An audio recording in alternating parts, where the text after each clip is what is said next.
Hello and welcome. This is Cafe DC and I'm your host Faiz Rahman. President Woodrow Wilson was the 28th President of the United States of America. He was also one of the most successful presidents when it comes to legislation and also the only PhD president so far. President Woodrow Wilson not just introduced the Federal Reserve Bank system, he also first time introduced the income tax, federal income tax in this country. To make his work known and to remember him, a monument in the shape of a think tank was established in 1968 right here in Washington DC, and it was called Woodrow Wilson Center. Luckily we have a scholar with us, Khurram Hussain, who is here as a Pakistan scholar. They have a program. Each year a scholar from Pakistan comes, joins them, studies with them, and at the end of their tenure they write a book. So Khurram, thank you very much for joining us in DC. I know this is a little colder here, but I hope this coffee will help a little bit. Quite welcome. Yes. Tell us about first this Pakistan program. Of course, Woodrow Wilson Center is huge. It's one of the top 15 think tanks in the world, and it's partially funded by the US Congress. It's a public-private partnership. When did a Pakistan program start at the center, and what's your role there now? The program that I'm a part of at the Wilson Center started in 2005, I believe. They select, it's funded by a group of Pakistani businessmen. It's a Pakistani, I won't say philanthropy, it's a foundation that has funded the fellowship for one. Mr. Noorani is one of the movers and shakers, of the chairman of the group. Chairman of the Fellowship Fund for Pakistan, but there is a group of people who have pooled their resources and contributed. So the fellowship then funds one scholar to come from Pakistan, do policy-oriented research at the Wilson Center on Pakistan, and also an annual conference to be held on a topic connected with Pakistan. This year, for instance, we chose the topic of urbanization in Pakistan, but in the past we've chosen topics like the power crisis or Pakistan-India trade. Politics, media, yeah. It's a very prestigious fellowship.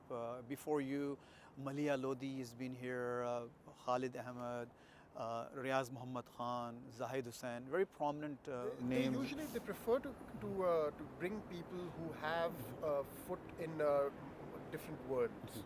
It can be one foot in academic, one in policy. In my case, it's one in media. And yeah, yourself, a very prolific writer. Well, I enjoy writing very much, and so my own role is basically to come here and do some research on Pakistan's relationship with the IMF. As you know, it's a very old and the way I describe it, one of the most enduring international partnerships that Pakistan has found, unfortunately with a body that is designed a multilateral, related lending. But also more broadly looking at the economic context within which that relationship is taking place and unfolding.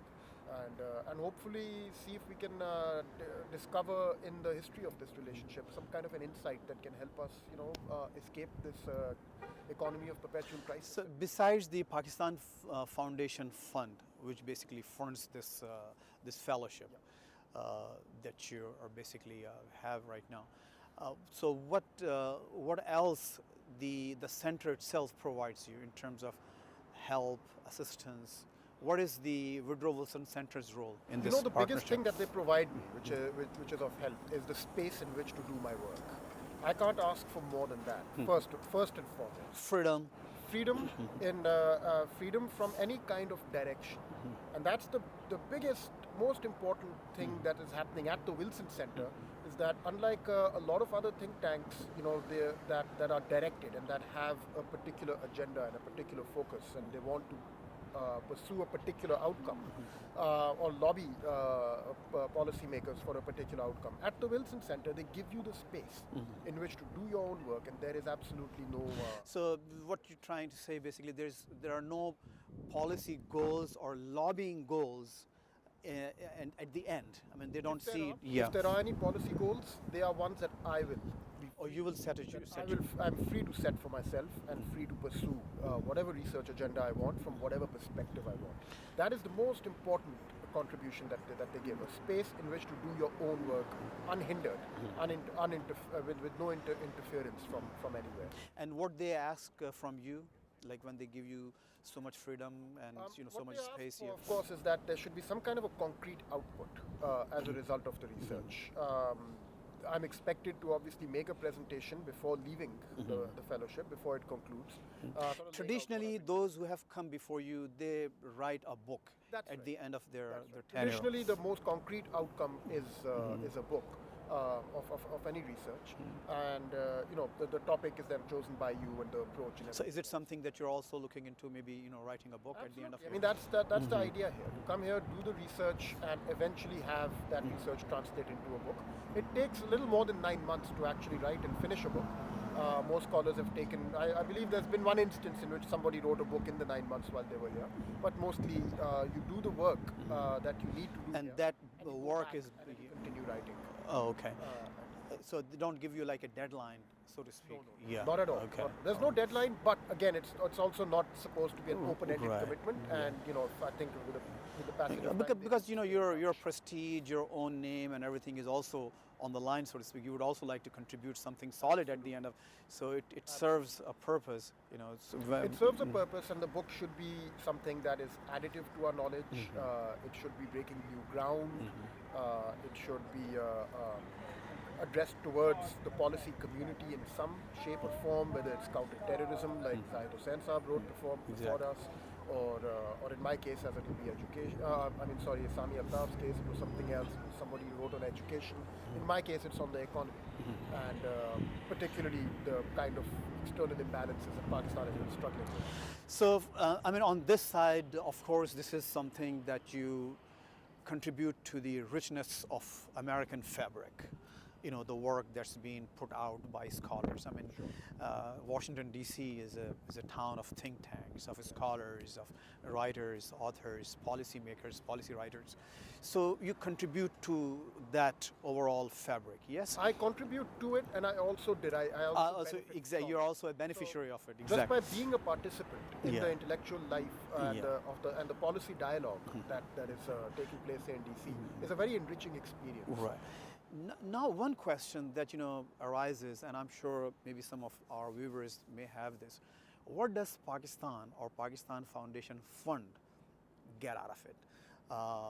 Do they put some kind of a set of controls that you'll only operate in these parameters? Why would they fund this?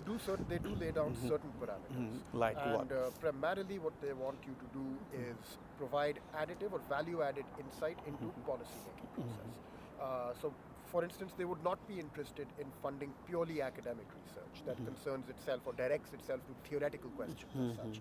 They want some kind of policy outcome, some kind of an insights that will come out. So that Pakistan and the Pakistani society can also benefit from it. They can help add to the policymakers' understanding of problems in Pakistan and also in the DC. Because there are a lot of links and relationships. Yeah, I've seen some of the previous scholars. They've been very critical of Pakistan, the government, and the establishment, quote unquote. And people were just wondering. So that actually proved the point that this program is pretty much independent. For example, Aisha Siddiqa was also one of the scholars here, and she wrote this book, The Military Ink. And she's been very critical of a lot of stuff which is happening in Pakistan.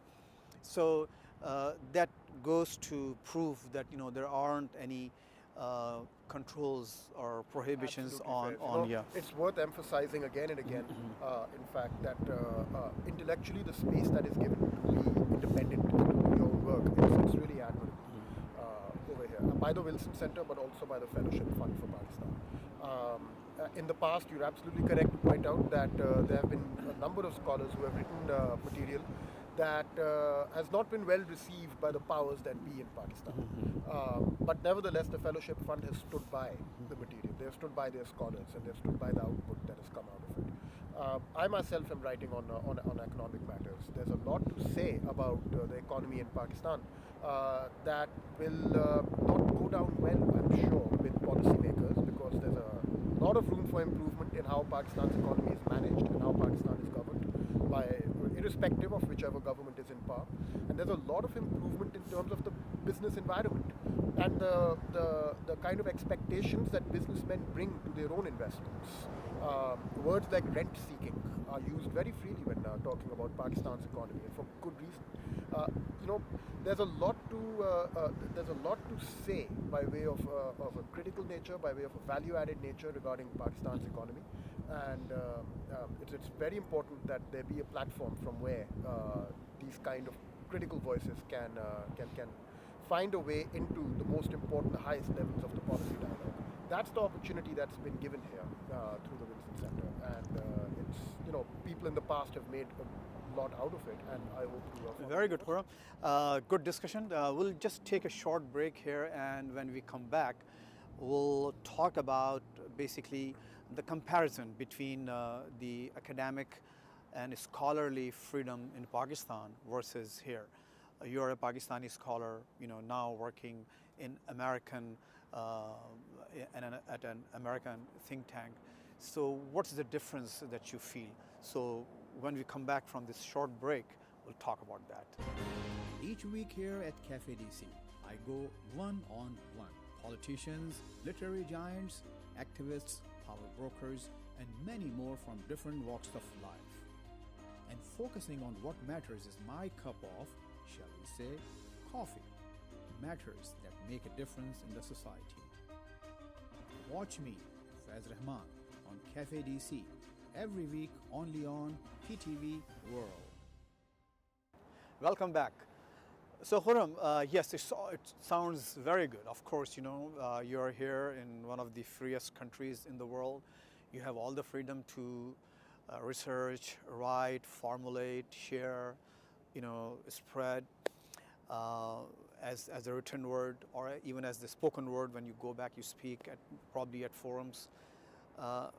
But how do you compare yourself? Because you have this advantage.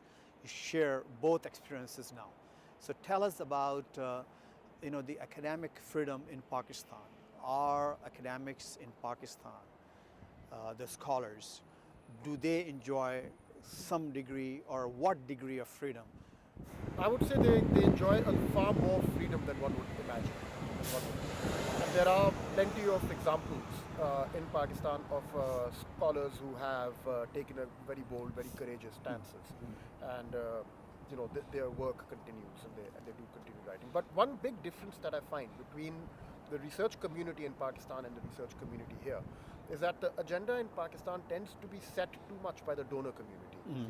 And the donor community, the aid donors, are very big players in setting the research agenda and in doling out, or at least controlling the flow of funds. A large part of the research that and those donors can be international donors as well. Well, I'm talking the international donors, okay. Multilateral donors. They play a very, very large role in directing the research agenda. Now, that may not necessarily be a negative thing, but nevertheless, the kind of research that you get as a result is very, very specific, very focused towards a particular problem, solving a particular problem. But that's a very important point. So so there may be a disconnect because the agenda being set is basically from the foreigners who hardly have a good idea about the ground realities in the country. The reason why they are commissioning the research is to acquire that idea about the ground reality. So it's for their benefit, for not their for the host country, not for Pakistan necessarily. I'm is not it sure, what you, and I don't very often see the benefits of that research flowing into the policy community in Pakistan. It flows into the aid community in Pakistan, and from there definitely it finds a way into the policy community. But what we don't have is, or what we have not enough of, is a policy dialogue that is surrounding the policy makers, and where the fruits of independent research and insight are freely traded and exchanged amongst independent scholars. That raises a very good point. Here in this country, you see this. There are certain mechanism in place. For example, when you have a thought, you have a way of carrying that thought from just being a mere thought to actual a policy decision or even an execution. For example, the Iraq War, when it happened, it was just a thought by by a group of people who wrote a paper and then took it from there, from the think tank to. In Pakistan, you don't see that mechanism in place where people can express ideas and from ideas to being a reality on the ground. That doesn't happen very often. One thing that I'm seeing over here is the extent and the depth to which research plays a role into the policy making and process. exactly.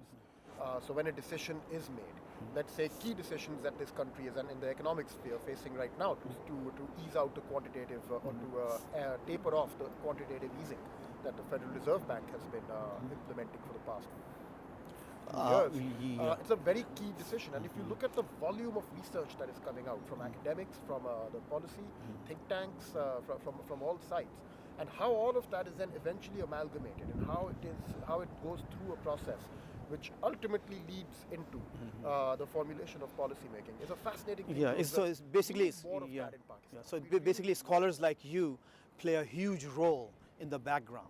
Well, yes, indeed. And what you need are hundreds and hundreds of these kinds of positions. At least that's the way it is over here. And we have a lot of that in Pakistan. I'm not saying it's not there. I'm just saying that we have it. We need a whole lot more. I think research needs to play a far bigger role in policy making in Pakistan than it's doing right now. With independence and freedom. With independence and freedom, for sure. Yes. I mean, Pakistan is basically a newer country. It's been here for only a few years. When you look at the larger world history, Pakistan hasn't been able to build and develop the institutions that are required to basically carry this policy-making agenda from just a thought to the actual policy. So what we are lacking right now in terms of again what you just beautifully articulated, that yes, we don't have that. What will it take Pakistan to institute that process? If you ask this question in Pakistan, the first thing people say is money and resources. I disagree. Okay, I think the money is there. It's available. The resources are available. The most important thing that needs to change, Faiz, is the mindset.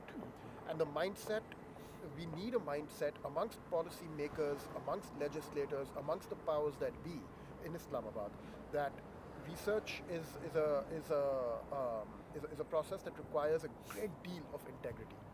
And sometimes the output of that research you may not like it. You may commission some research and you may not like what that researcher comes back with, but you have to accept it nonetheless. And you can disagree as much as you want, but you should not try and extinguish the research process because you don't like the results that are coming out of it. For instance, to give you one concrete example, Pakistan's economy, and this is a finding that is now growing, there is a growing awareness around this in Pakistan, that Pakistan's economy has suffered greatly over the past 6 decades by virtue of being cut off from India. And our policy of viewing India as a strategic rival and engaging in India in an arms race and then holding economic policy hostage to that vision has cost us dearly. It hasn't cost India very much. For the past 20 years, India's been they've been one of the fastest growing economies in the world for 20 years. It is us who've been in the doldrums as a result. That policy has hurt us. Now, if you ask me to do some research and find out what are the future growth drivers in Pakistan's economy, and I come back to you and I say, make friends with India, and you don't like that because you would prefer to continue seeing... Yeah, we have a certain narrative and then, of course we'll... And it cuts against that narrative. You've got to learn to appreciate the fact that I've come back with some researched findings and there is a certain amount of depth that lies behind what I'm saying, and you've got to learn to engage with what I'm saying, even though it runs against the narrative that everyone holds very dear, or a lot of people hold very dear. This is a big problem. And, this mindset needs to change. We need to create the space to allow research output would. So Many of them basically, have the this. past hang-ups are holding us back. I mean, A some. mindset is holding us back. A mindset that says How that can you I change that? already know what the truth is, and the purpose of research is to confirm what I already know. That mindset has got to change. Oh. We've got to flip to a mindset that says I don't know. So what we the would like to truth is. commission a study which confirms our own preconceived We get a lot ideas of and that. concepts here. There is a lot of that. That is a that major takes issue. place Yes. in Pakistan. People expect or people don't take disagreement very well over there. That mindset has got to change. You've got to encourage a culture of debate. You've got to encourage a culture where different points of view are allowed to have a free interaction with each other, and a marketplace of ideas has to be created. Only then will you have the policy making sitting on the right tracks that are sustainable and can take you. Khurram will take one more short break here, and great discussion.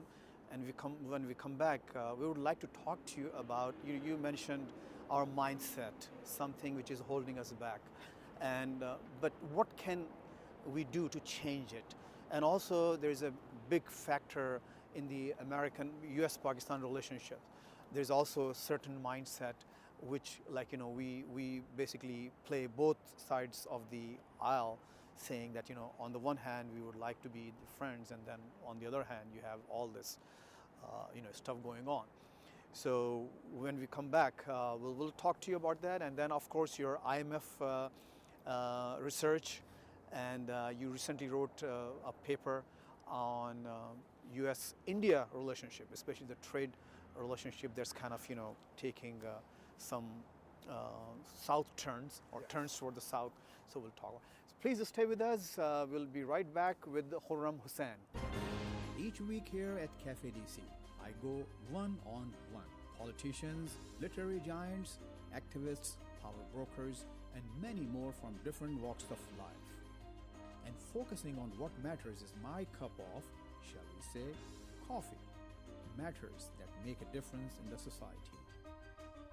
Watch me, Faiz Rahman, on Cafe DC every week only on PTV World.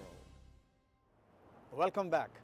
Okay, Khurram, we were talking about the mindsets which have been holding us back. You talked about India, the trade relations, and other stuff.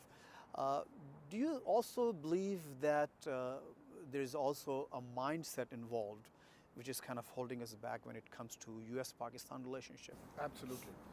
And that mindset is one which has a schizophrenic view of the United States. On the one hand, we in the policy community, and I'm talking about at the highest levels of government, we have a tendency to view America as an economic benefactor. Turn to America to ask for aid because our economy is perennially dependent on external aid. But on the other hand, we stoke mistrust about the foreign policy objectives of America.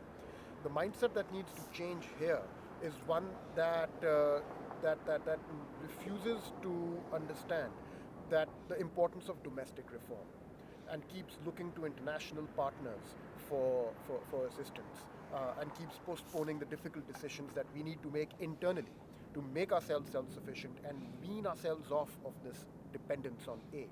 Because when you go around the world asking for aid, money is not given for free.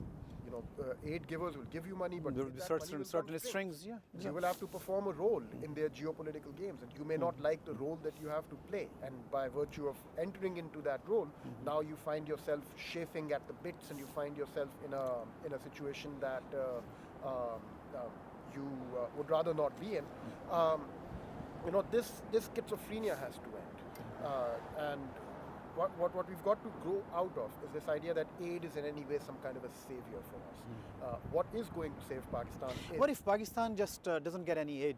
How would that... Well, if there's a sudden Translate. interruption of aid, if we imagine a sudden interruption of external inflows, it could be potentially catastrophic for the Pakistani economy. That is my view right now. It's a view that's not shared by other colleagues of mine, but my view is that it can be potentially catastrophic. So I don't advocate a sudden interruption in the aid process, but sort of a gradual understanding must be forced upon the Maybe Pakistani government at the gradual top level. drying up of the pipeline would probably help. A gradual drying up of the pipeline, or a continuous drumbeat coming with the aid money, continuous drumbeat that look, there are domestic reforms that need to be done.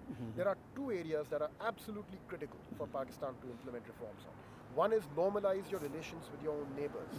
No economy in the world can grow sustainably for a long period of time while it is isolated from its own neighbors. There is no example. You can't find an example of a country in the past 30 years that is growing independently, completely of its neighbors. So Pakistan must reach out to and must normalize relations with neighbors east and west, number one. And number two, we've got to be able to document and tax our own economy. Expand the tax net. Expand the tax net so we can have, I keep saying this in my writings as well, it's a lesson the Mughals learned the hard way. If you cannot raise the revenues to pay for your government, your country will not be yours to govern for very long. We don't want to walk in the footsteps of the Mughals. And that's what lay at the heart of the decline of the Mughal Empire. That's what lays at the heart of the decline of state power anywhere. Even the Romans, yeah. Anywhere you look, even in contemporary times, the failure to pay for your own government and its own revenues, its own expenditure requirements, lies at the heart of the erosion of state power. Let's talk about briefly about IMF. That's something that you're working on, Pakistan's relation with the IMF. What you see here, we are back into the fold with the IMF, and we've been receiving some tranches. What's going on? Okay, one very interesting thing that I've discovered now, or at least I've realized regarding the IMF, is how the national discourse has changed. The quality of the public discourse between the 1990s and now. If you look at the 1990s, and you go through the newspapers, and you see how the IMF was written about, basically the themes were borrowed from leftist critiques either within America or from Latin America, but the IMF was portrayed as an agent of imperialism. And that this is an imperial arm of imperial power. It comes into your country and it squeezes the poor and it sucks the blood. That's basically a very, very widespread, it's a very universal widespread view. image. But whether or not that view applies to Pakistan or not is the big question. And it doesn't. Research, in fact, bears out that the IMF's role in Pakistan has been qualitatively different from the role that it has played in other economies like Brazil or Argentina or Indonesia in the past. Number one. But if you look at now, and you look at how the IMF is being written about in our time, it's completely different. That critique is now gone. And what you have is a new breed of economic writers that is stepping more and more up to the fore, who have experience in government. You've got former governors of the State Bank who are now writing for the newspapers. This didn't happen in the past. You've got former principal economic advisor to the former finance minister. You've got people with extensive experience in economic management who are writing. And as a result, the whole discourse on the IMF has changed. Now we are finding that the main critique in Pakistani newspapers about the IMF is not that it is an arm of imperial. Well, it is, but with a twist. Now they're saying the IMF has in fact done Pakistan a disfavor. You see a little bit more nuanced and a little bit more nuanced. Okay. They're saying that the IMF has done Pakistan a disfavor by being too easy on Pakistan, and in fact not pressing hard enough by virtue of taking dictation from its principal shareholders. Khurram, thank you very much for enlightening us on these very important and interesting subjects. Hope to see you soon again on this program. We appreciate your presence here. Thank you very much. Thank you. Well, this was Khurram Hussain, Pakistani scholar at the Woodrow Wilson Center in Washington, D.C., who's doing research on IMF and urbanization in Pakistan. Thanks for watching. Thanks for staying with us for this half hour. And please do not forget to visit our website, urduvoa.com, and see you next week. Until then, this is your host, Faiz Rahman.